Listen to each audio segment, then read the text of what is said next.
여러분, 혹시 경제신문 기사 보고 주식 사셨나요? 이 종목 대박난다. 실적 폭발 예상 목표 가상향. 그런데 말입니다.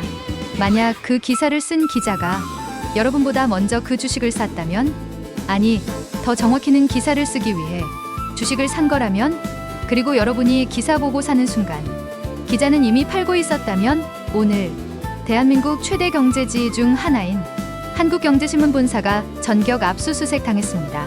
그리고 이재명 대통령이 직접 SNS에 올린 한마디 주가 조작, 폐가망신입니다.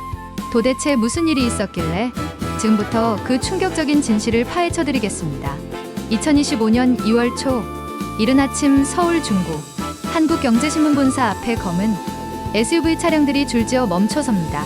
차에서 내린 건 금융감독원, 검찰, 경찰로 구성된 주가 조작, 근절 합동대응단 요원들. 그들의 손에는 압수수색 영장이 들려 있었습니다. 한국경제신문 1964년 창간된 대한민국 4대 경제지 중 하나입니다. 70년 가까운 역사를 자랑하는 이 신문사가 이날 아침 전례없는 수모를 겪게 됩니다. 요원들은 신속하게 건물 안으로 진입했고 편집국, 증권부, 기자들의 개인 사물함까지 샅샅이 뒤집기 시작했습니다. 컴퓨터 본체가 분리되고 서류들이 박스에 담기고 USB와 하드디스크가 압수됩니다. 혐의는 명확했습니다. 자본시장법 위반, 구체적으로는 미공개 동물을 이용한 선행매매, 그리고 허위 사실 유포를 통한 시세, 조종, 쉽게 말하면 주가 조작입니다. 이건 단순한 압수수색이 아닙니다. 70년 역사의 경제신문사가 시장의 파수꾼이 아니라 시장의 사기꾼으로 전락한 순간입니다. 그리고 이 소식은 불과 몇 시간 만에 전국을 뒤흔들게 됩니다. 같은 날 오후 이재명 대통령의 SNS 계정에 한 게시물이 올라옵니다. 한국경제신문 압수수색 관련 뉴스 링크와 함께 단 한 줄의 멘트, 주가 조작, 폐가망신입니다. 그리고 해시태그 3개의 폐가망신, 정상적 투자, 청년들의 피눈물. 대통령이 언론사 압수수색 뉴스를 직접 SNS에 올린 건 매우 이례적입니다. 더구나 폐가망신이라는 강력한 단어를 사용한 건, 이건 단순한 정보 공유가 아니라는 걸 의미합니다. 이건 선전포고입니다. 주가 조작 세력들에게, 불법 거래를 일삼는 모든 이들에게, 그리고 언론의 탈을 쓴 사기꾼들에게 보내는 경고장이었습니다. 게시물은 순식간에 확산됩니다. 좋아요 10만 개 돌파, 리트윗 5만 건 넘어 댓글은 1만 개를 훌쩍 넘깁니다. 댓글 반응은 폭발적이었습니다. 이게 진짜 대통령이다. 효능감 지린다. 한경 폐간시켜라. 경제지 전부 수사하라. 국민들의 분노가 폭발하고 있었습니다. 하지만 왜 이런 일이 벌어진 걸까요? 도대체 한국경제신문 기자들은 무슨 짓을 한 걸까요? 자, 이제 그들이 저지른 범죄의 구조를 해부해 보겠습니다. 이건 단순한 내부자 거래가 아닙니다. 훨씬 더 정교하고 훨씬 더 악랄합니다. 범죄는 3단계로 이루어집니다. 1단계 비밀 매수. 경제부 기자라는 신분을 이용해 기업 IR 담당자, 경영진을 인터뷰합니다. 그 과정에서 아직 공개되지 않은 호재의 정보를 입수하죠. 예를 들어 볼까요? 다음 분기 실적이 예상보다 30% 좋을 것 같다라든가 대형 수주 계약이 곧 발표될 예정이다 같은 정보들입니다. 그리고 기사를 쓰기 전에 먼저 주식을 삽니다. 본인 계좌는 물론이고 가족명의, 지인명의 계좌까지 동원해서 대량 매수합니다. 2단계 기사 포장. 이제 기사를 씁니다. 하지만 객관적인 보도가 아닙니다. XX기업 다음 분기 실적 폭발 예상 목표주가 30%, 상향 전망. 증권가 적극 매수 의견 쏟아져. 이런 식의 호재성 기사를 작성합니다. 그리고 가능하면 일면에 배치하거나 SNS로 적극 확산시킵니다. 3단계 고점 매도. 기사가 나가면 개인 투자자들이 몰려듭니다. 경제신문에서 이렇게 좋다는데 사야지 하면서요, 주가가 오릅니다. 10%, 20%, 30%. 그리고 바로 그 순간 기자는 팔고 있습니다. 이미 상승분을 챙기고 빠져나가는 거죠. 개인 투자자들이 대박이다 하며 사들이는 바로 그 순간 기자는 감사합니다 하며 현금화하고 있었던 겁니다. 이렇게 한 건당 수억 원 몇 번 반복하면 수십억 원입니다. 이건 내부자 거래도 아닙니다. 내부자 거래는 정보를 알게 된 사람의 범죄지만, 이건 정보를 만드는 사람의 범죄입니다. 훨씬 더 악질적이죠. 그리고 가장 충격적인 건 이게 한두 번이 아니었다는 겁니다. 금융당국은 사실 작년부터 이들을 추적하고 있었습니다. 특정 기자의 이름이 들어간 기사가 나올 때마다 해당 종목의 주가가 급등하는 패턴, 그리고 그 기자 주변 인물들의 계좌에서 반복되는 매매 패턴, 우연치고는 너무 정확했습니다. 실제 사례를 볼까요? A라는 중소형 IT 기업 한경 기자가 대형 계약 임박 기사를 씁니다. 기사 나가기 3일 전 해당 기자의 1,000명의 계좌로 A기업 주식 5천만 원어치 매수 기사 나간 다음 날 주가 35% 급등, 그리고 바로 전량 매도, 수익 1,750만 원 B라는 바이오 기업 동일 기자가 신약 승인 기대감 기사 작성 기사 나가기 일주일 전 기자 본인과 배우자 그리고 대학 동기 명의로 총 1억 원 매수 기사 나간 후 이틀간 주가 42% 상승, 전량 매도 수익 4,200만 원 C라는 건설사, 또 동일 기자가 대형 프로젝트 수주 유력 기사 패턴은 똑같습니다. 첫 매수 기사 급등 매도, 이게 2년간 계속됐습니다. 추정 부당이 등만 수십억 원. 그리고 이런 말이 시장에 돌기 시작합니다. 한경 기사 나오면 팔아라. 증권부 A 기자 기사 뜨면 익절 타이밍이다. 기사를 믿고 투자하는 게 아니라 기사를 보고 도망가야 하는 상황이 된 겁니다. 언론의 신뢰는 바닥으로 떨어졌습니다. 기레기라는 말도 모자랍니다. 이건 조직폭력배보다 더 악랄한 사기단입니다. 왜냐하면 폭력배는 나쁜 놈이라는 걸 알지만 이들은 기자라는 가면을 쓰고 있었으니까요. 시장의 파수꾼이 시장의 도둑이 되어버린 겁니다. 그리고 이 모든 진실이 수면 위로 떠오르자 국민들의 반응은 폭발했습니다. 대통령 SNS 댓글만 1만 개가 넘어갔고 관련 뉴스 기사마다 수천 개의 댓글이 달렸습니다. 댓글들을 분석해보니 크게 4가지 흐름이 보입니다. 첫 번째, 강력 처벌 요구. 전체 댓글의 40%를 차지합니다. 회간이답이다. 전재산 몰수하고 알거지 만들어라. 주가 조작은 경제적 살인이다. 사형도 가능해야 한다. 징역 30년 때려박아라. 이런 놈들은 금융시장 영구 퇴출시켜야 한다. 두 번째, 언론 불신의 폭발 30%입니다. 경제지는 다 똑같다.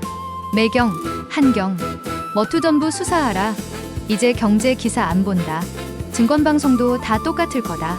기레기가 아니라 그냥 사기꾼. 세 번째, 사법 및 구조 개혁 요구 20%. 판사가 또 dim유로 풀어줄 거다. 대통령 직속 특별재판부 만들어라. 금융범죄는 배심원 재판 도입해야 한다. 법 자체를 강화해야 한다. 지금은 솜방망이. 검사 출신 변호사가 또 구해줄 거 아냐? 네 번째, 수사 확대 요구 10%. 건설사증권사 언론 유착 전수조사하라. 부동산 기레기들도 다 잡아라. 태영건설 SBS 뉴스도 조사하라. 증권사 애널리스트들도 똑같이 한다. 유튜버들도 수사해라. 다 똑같은 수법 댓글을 보면 알 수 있습니다. 국민들은 이미 알고 있었어요. 다만 증거가 없었을 뿐. 그리고 이제 그 증거가 나왔습니다. 사람들이 원하는 건 단순한 처벌이 아닙니다. 시스템의 개혁입니다. 구조의 청산입니다. 더 이상 이런 일이 반복되지 않는 세상을 원하는 겁니다.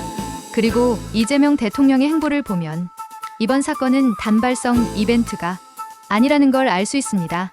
시간을 조금 되돌려 볼까요? 일주일 전 대통령은 다주택자 옹호 기사를 비판하며 부동산 시장 정상화를 방해하는 세력을 용납하지 않겠다 고발언합니다. 5일 전 부동산 불법 거래 전수조사를 지시합니다. 전세 사기, 깡통 전세, 허위 매물, 이중 계약 등 모든 불법 행위를 뿌리 뽑겠다는 의지 3일 전 주가 조작 합동대응단 대폭 확대 개편을 발표합니다. 인력 2배 증원, 예산 3배 증액, 그리고 당일 한국경제신문 압수수색, 뉴스를 직접 SNS에 공유하며 폐가망신 선언 다음 날 금융위원회에 추가 지시 언론을 빙자한 주가 조작, 성역 없이 수사하라. 이게 보이시나요? 이건 즉흥적인 대응이 아닙니다. 치밀하게 짜인 시나리오입니다. 부동산 시장 정상화, 주식 시장 공정성 회복, 불법 거래 성역 없는 처벌, 청년 투자자 보호, 이 모든 게 하나의 큰 그림 안에 있습니다. 이재명 대통령의 행보를 보면 이건 단발성 이벤트가 아닙니다. 시장 정상화 프로젝트의 일부입니다. 그리고 한국경제신문은 첫 번째 타겟일 뿐입니다. 댓글에도 이런 반응이 쏟아집니다. 이게 진짜 대통령이다. 효능감 지린다. 연임 가능하게. 법 개정하자. 이런 게 국정 운영이지. 물론 비판도 있습니다. 대통령이 너무 나서는 거 아니냐. 언론 탄압 아니냐 하는 목소리도 들립니다. 하지만 압도적 다수는 지지합니다. 왜냐하면 국민들은 이미 알고 있었으니까요. 시장이 얼마나 불공정했는지를. 그리고 이제 사람들은 묻기 시작합니다. 한경만 그런가? 당연히 아닙니다. 매일경제신문 한국경제와 쌍벽을 이루는 경제지입니다. 과연 여기는 깨끗할까요? 머니투데이 온라인 경제 매체의 선두주자 여기는요? 이데일리, 파이낸셜 뉴스, 헤럴드 경제 이들은요? 댓글에서 사람들이 외치고 있습니다. 경제지 전부 수사하라. 매경도 똑같을 거다. 증권방송 PD들도 조사해라. 그리고 경제 언론만의 문제가 아닙니다. 건설사와 언론의 유착 분양 기사 쓰는 대가로 기자가 특혜를 받는 구조. 태영건설 사태 때 SBS 보도의 편향성 논란. 이것도 조사해야 합니다. 증권사 리서치 센터.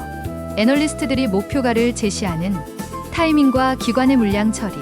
타이밍이 왜 그렇게 일치하는지 이것도 조사가 필요합니다. 부동산 전문 유튜버들 지금 사야 합니다. 외치면서 본인은 이미 팔고 있는 건 아닌지, 광고비 받고 특정 단지 띄워주는 건 아닌지 이것도 봐야 합니다. 한국경제신문만의 문제가 아닙니다. 이건 시스템의 문제입니다. 언론이 권력이 아니라 사업이 되어버린 순간 이런 일은 예정되어 있었습니다. 기자가 저널리스트가 아니라 영업사원이 되어버린 순간 이런 일은 불가피했습니다. 그래서 사람들은 말합니다.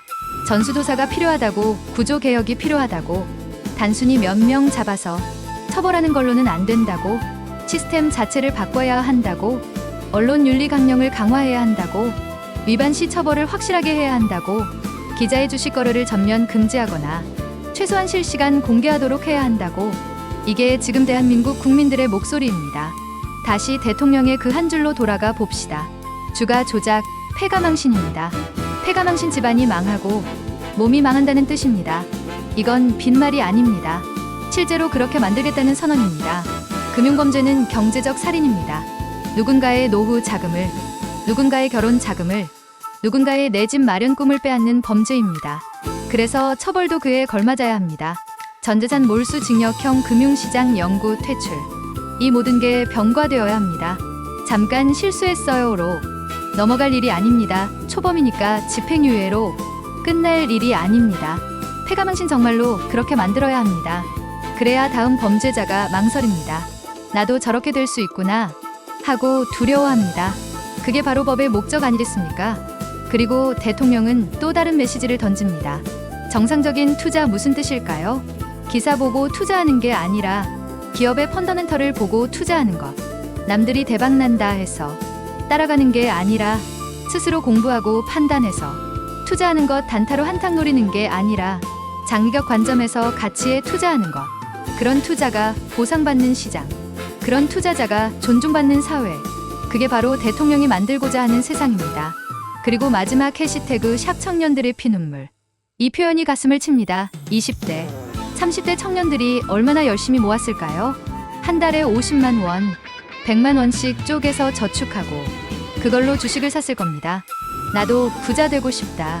내 집 마련하고 싶다. 부모님께 효도하고 싶다는 간절한 마음으로. 그런데 그 돈이 기자들의 사기극에 이용당했습니다. 그들의 수십억 원 부당이득에 밑거름이 되었습니다. 대통령은 그걸 압니다.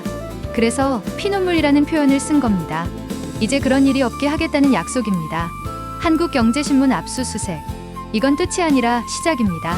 대한민국 자본시장에서 정보의 갑질이, 언론의 사기가, 권력의 농간이 더 이상 통하지 않는다는 선언입니다. 시장은 이제 바뀝니다. 정직한 사람이 이기는 시장으로, 열심히 공부한 사람이 보상받는 시장으로, 청년들의 꿈이 짓밟리지 않는 시장으로. 물론 쉽지 않을 겁니다. 기득권의 저항도 있을 거고 제도적 한계도 있을 겁니다. 하지만 이제 시작했습니다. 그리고 국민들이 지켜보고 있습니다. 패가망신, 이 두 단어를 기억하십시오. 이제 시장은 바뀝니다. 이 영상이 도움이 되셨다면 좋아요와 구독 부탁드립니다.